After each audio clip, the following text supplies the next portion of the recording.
माँ छी, कैसा चिकन टिक्का बना है, बिल्कुल भी कोई टेस्ट नहीं है इसमें। और ये सालन भी कितना फीका लग रहा है। आज तो चिकन खाने में बिल्कुल भी मजा नहीं आ रहा है। माँ जी, मैं कब से कह रही हूँ आपको कि इस मेड को चेंज कर दीजिए, उसे चिकन बनाना नहीं आता। अरे बहू, चेंज तो मैं इसे अभी कर दूं, लेकिन कोई और मेड मिलेगी तब ना। जब भी कोई सुनता है कि हमारे घर में तीनों वक्त चिकन ही बनता है, वो भी अलग अलग 10 वैरायटी के साथ, तो कोई भी मेड काम करने को तैयार ही नहीं होती है। बड़ी मुश्किल से मिली है ये। अरे माँ भाभी, आप दोनों क्यों इतना परेशान हो रही हो? अगले महीने प्रेम भैया की शादी है। जब प्रेम भैया की वाइफ आएगी तो वो हमारे लिए चिकन बनाएगी। मैंने तो सुना है कि मेरी होने वाली भाभी काफी अच्छा खाना बनाती है। सही कह रही है प्रीति बेटा, बस जैसे तैसे करके 1 महीना गुजर जाए, फिर तो बहू के हाथ से बनवाएंगे हम लोग चिकन। ललिता के पूरे परिवार को चिकन खाने का बड़ा शौक था। साल भर ये पूरा परिवार सिर्फ चिकन खाता रहता था। यहाँ तक कि खाने में तीनों वक्त इन्हें चिकन की 10 अलग अलग वैरायटी चाहिए होती थी। कभी चिकन लॉलीपॉप, चिकन टिक्का, तो कभी चिकन मसाला, बटर चिकन। जहाँ एक तरफ यह पूरा परिवार अपनी होने वाली बहू माया से चिकन बनवाने के सपने देख रहा था, तो वहीं दूसरी तरफ माया। जब तक तेरा पनीर बनकर आता है, तू तब तक मेरा एग रोल ट्राई कर। इस एग रोल को मुझसे दूर रख। तू जानती है ना कि मुझे नॉनवेज से कितनी नफरत है। एक बात बता, तू नॉनवेज से इतनी नफरत करती है, अगर कल को तेरा होने वाला ससुराल ही रोज चिकन खाने वाला निकला तो फिर क्या करेगी? अपने पति को तलाक दे देगी क्या? यार, मुझे नहीं लगता कि मेरा होने वाला ससुराल नॉनवेज खाता होगा। मैंने आज तक कभी ये नहीं सुना। आई एम 100% श्योर कि वो लोग बिल्कुल मेरी और मेरी फैमिली की तरह प्योर वेजिटेरियन होंगे। माया की ये गलतफहमी तब दूर होती है जब वो इस चिकन खाने वाले ससुराल में आ जाती है। और आज माया की पहली रसोई की रस्म होती है। माया बहू, तुम अपनी पहली रसोई का खाना बनाने के लिए जा रही हो, लेकिन थोड़ी देर के लिए रुक जाओ। अभी प्रेम और जगन मुर्गा ला रहे हैं, उनके आने के बाद तुम आराम से अपनी रसोई की तैयारी करना।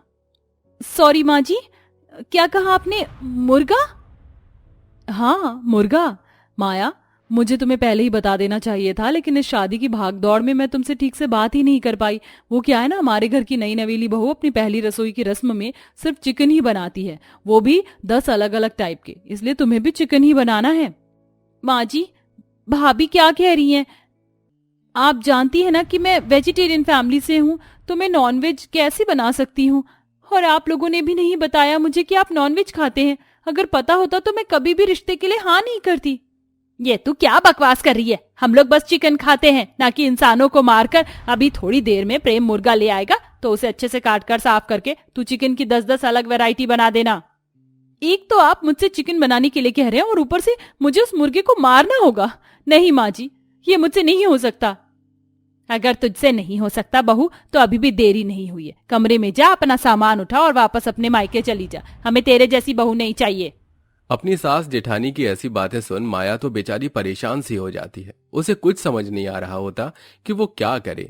थोड़ी देर में प्रेम माया को एक मुर्गा लाकर दे देता है, जिसे देख माया। मैंने तो आज तक किसी चींटी तक को नहीं मारा, इस मुर्गे को कैसे मार सकती हूँ? अब मैं क्या करूँ? अगर इस मुर्गे को मैंने नहीं मारा तो माँ जी मुझे घर से निकाल देंगी, और अगर मार दिया तो मैं कभी अपने आप को माफ नहीं कर पाऊंगी।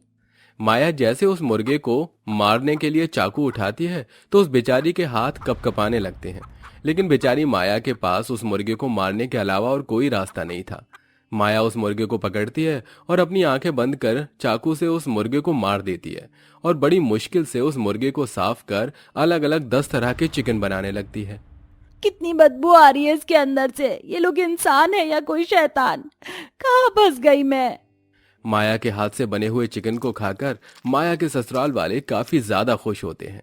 भाभी, ये चिकन कोरमा तो बड़ा ही लाजवाब बना है, मजा आ गया खाकर। हाँ भाभी, और ये चिकन के कबाब भी, मुझे पता नहीं था कि चिकन के कबाब कभी इतने टेस्टी भी हो सकते हैं। माया के ससुराल वाले तो खुशी खुशी चिकन के पकवानों को खाने लगते हैं, लेकिन बेचारी माया उस रात भूखी ही सो जाती है। माया को लगा था कि शायद एक दिन की बात है, लेकिन अब तो यह रोज का हो चुका था। रोज माया को न चाहते हुए भी मुर्गे को मारकर उस चिकन से 10 अलग अलग तरह के चिकन बनाना पड़ता था, वो भी दिन में तीनों वक्त। चिकन की बदबू से तो मेरा जी घबरा रहा है, ऐसा लग रहा है कि उल्टी होने वाली है।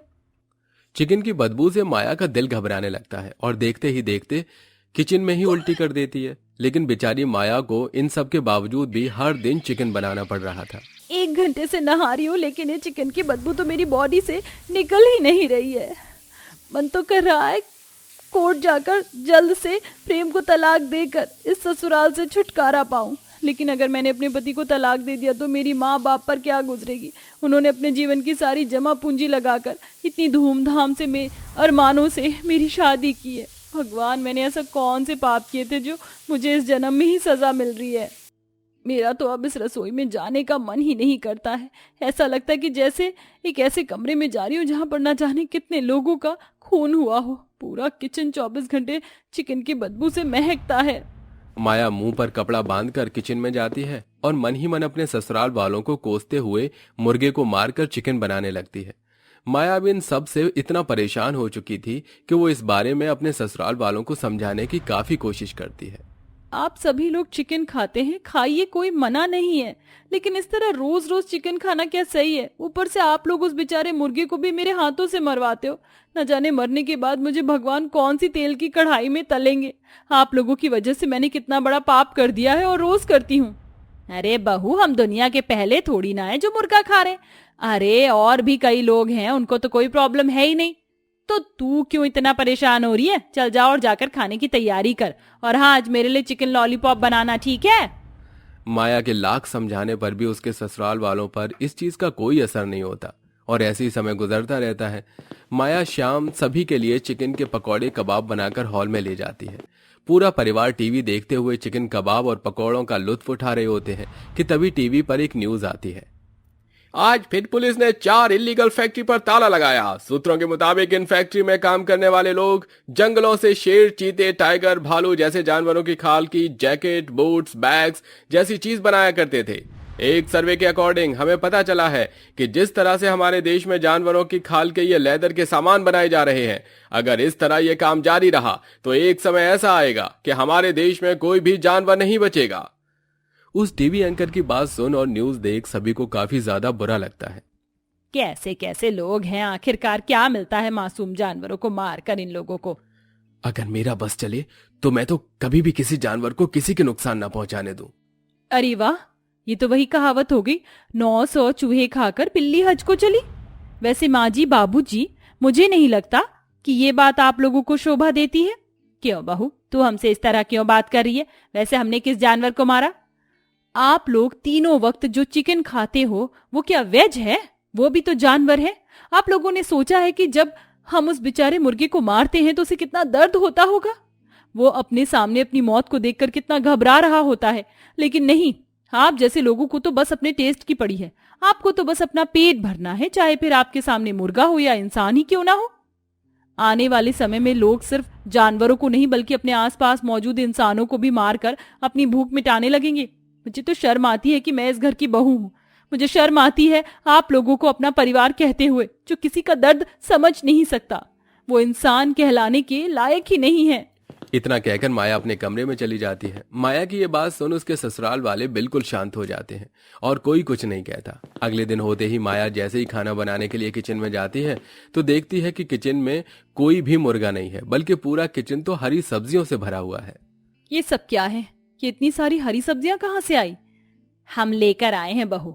इसे हमने जो भी कुछ किया है आज तक, उसके लिए शायद हमें भगवान कभी ना माफ करे, लेकिन हम अपनी इस भूल को सुधार तो सकते हैं ना बहू। कल तेरी कभी बात से हमें हमारी गलती का एहसास हो गया, इसलिए अब से हम लोग कभी भी नॉनवेज नहीं खाएंगे। इतने साल से हम चिकन खाते आ रहे हैं तो एकदम से छोड़ना हमारे लिए इतना आसान नहीं है, लेकिन हम वादा करते हैं हम जल्द से जल्द अपनी ये बुरी आदत को छोड़ देंगे। अपने ससुराल वालों की ये बात सुन माया काफी ज्यादा खुश होती है, जिसके बाद अब माया अपनी रसोई में कभी भी चिकन नहीं बनाती और हर रोज टेस्टी टेस्टी वेज खाना बनाती है, जिसके चलते माया के ससुराल वाले बहुत जल्दी अपनी चिकन खाने की आदत को सुधार देते हैं। पूरा ससुराल प्योर वेजिटेरियन बन जाता है। दोस्तों, क्या आप भी नॉन वेजिटेरियन हैं? तो आपको चिकन की कौन सी डिश खाना सबसे ज्यादा पसंद है? उस डिश का नाम हमें कमेंट करके जरूर बताएं।